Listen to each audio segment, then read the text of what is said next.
आज का टॉपिक हम लोग का केमिकल कंपोजिशन ऑफ अर्थ है, अर्थात पृथ्वी की रासायनिक संरचना पर हम लोग को आज बात करना है। एडवर्ड स्वेस जो कि ऑस्ट्रिया के जियोलॉजिस्ट थे, इन्होंने पृथ्वी के आंतरिक संरचना के लिए केमिकल कंपोजिशंस पर, रासायनिक संरचना पर प्रकाश डाला। उन्होंने माना कि अर्थ में 3 प्रकार के लेयर हैं जो सियाल, सीमा और निफे के रूप में हैं। सियाल क्रस्ट का पार्ट है और सियाल से ही कॉन्टिनेंटल क्रस्ट बने हुए हैं। इसमें सिलिकॉन और एल्युमिनियम के सिलिकेट पाए जाते हैं। इसकी जो एवरेज डेंसिटी है वो 2.7 है, जबकि इसकी एवरेज डेप्थ होती है 50 से 300 किलोमीटर तक। और यह ग्रेनाइटिक रॉक से बना हुआ है। यही कारण है कि इसे तेजाबी पदार्थ या अम्लीय पदार्थ से बना हुआ माना जाता है। इसमें पोटेशियम, सोडियम और एल्युमिनियम के सिलिकेट पाए जाते हैं। नेक्स्ट जो दूसरा लेयर है वो सीमा है, जो सियाल के नीचे पाया जाता है। इसमें सिलिकॉन और मैग्नीशियम की प्रधानता है, लेकिन इसके अतिरिक्त भी उसमें कैल्शियम, आयरन के सिलिकेट भी पाए जाते हैं। इसलिए इसे केवल सीमा के रूप में नहीं जानना है कि यह सिलिकॉन और मैग्नीशियम से केवल बना है, बल्कि इसमें कैल्शियम और आयरन के सिलिकेट और अन्य भी तत्व पाए जाते हैं।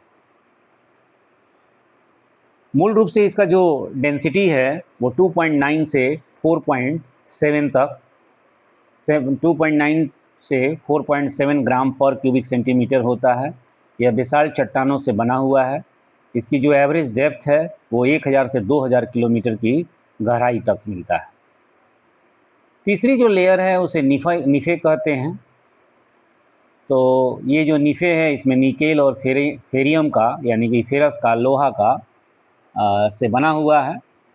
और इसकी जो एवरेज डेंसिटी है वो 10 से लेकर 30 ग्राम पर क्यूबिक सेंटीमीटर के रूप में वेरी करती रहती है, जिसे 11 ग्राम पर क्यूबिक सेंटीमीटर भी बोला जाता है।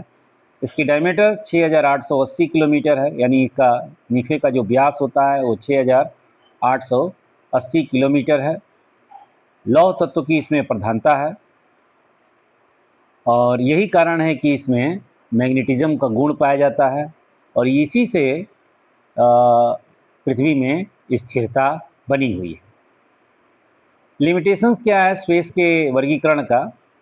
तो modern seismological study revealed that the mantle is mainly composed of the silicate minerals rich in magnesium and iron, not simply sima. तो सीमा से नहीं बना, बल्कि इसमें कैल्शियम और मैग्नीशियम और आयरन की भी प्रधानता है। तो केवल सिलिकॉन ये नहीं जानना है कि सिलिकॉन और मैग्नीशियम से, बल्कि इसमें आयरन की डोमिनेंसी है। अभी आपको बताया कि इसमें कैल्शियम भी पाया जाता है। तो ये सब हम लोग जान गए। नेक्स्ट हम लोग एक और टॉपिक पर आते हैं। उस टॉपिक का नाम है मैग्नेटिज्म्स, जियोमैग्नेटिज्म एंड पैलियोमैग्नेटिज्म, भूचुंबकत्व और पूरा चुंबकत्व। तो ये पीसीएस में एक क्वेश्चन आ गया है।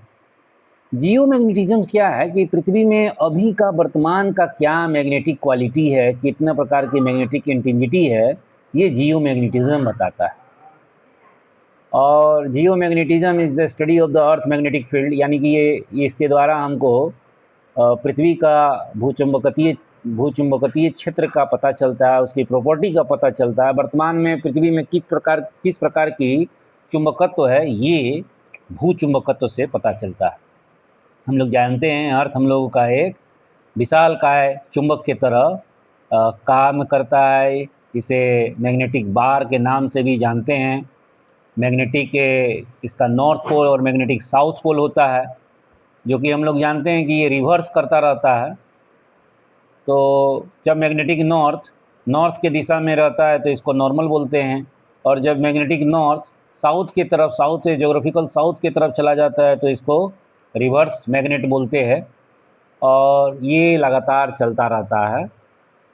तो हम लोग को यहाँ रिवर्स का बात नहीं करना है, यहाँ हम लोग को सीधे मैग्नेट का जियोमैग्नेटिज्म क्या है, अभी वर्तमान में जो मैग्नेटिक फील्ड है उसका, उसके बारे में बात करता है। जैसे कि अभी वर्तमान में हम लोग क्या देखते हैं कि मैग्नेटिक साउथ पोल नॉर्थ की तरफ है और मैग्नेटिक नॉर्थ पोल साउथ की तरफ है।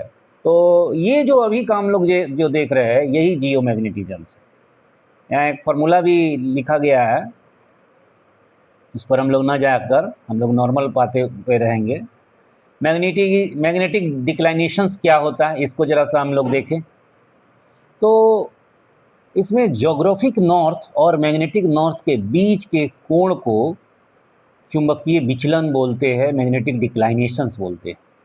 जबकि मैग्नेटिक इंक्लाइनेशन या मैग्नेटिक डीप क्या है, हॉरिजॉन्टल प्लेन के साथ मैग्नेटिक फील्ड जो एंगल बनाता है उसे मैग्नेटिक इंक्लाइनेशन या डीप कहते हैं। यानी कि जो जोग्राफिकल जो भौगोलिक उत्तर के साथ चुंबकीय उत्तर जो कोण बनाता है उसको हम लोग क्या बोलते हैं, चुंबकीय विचलन।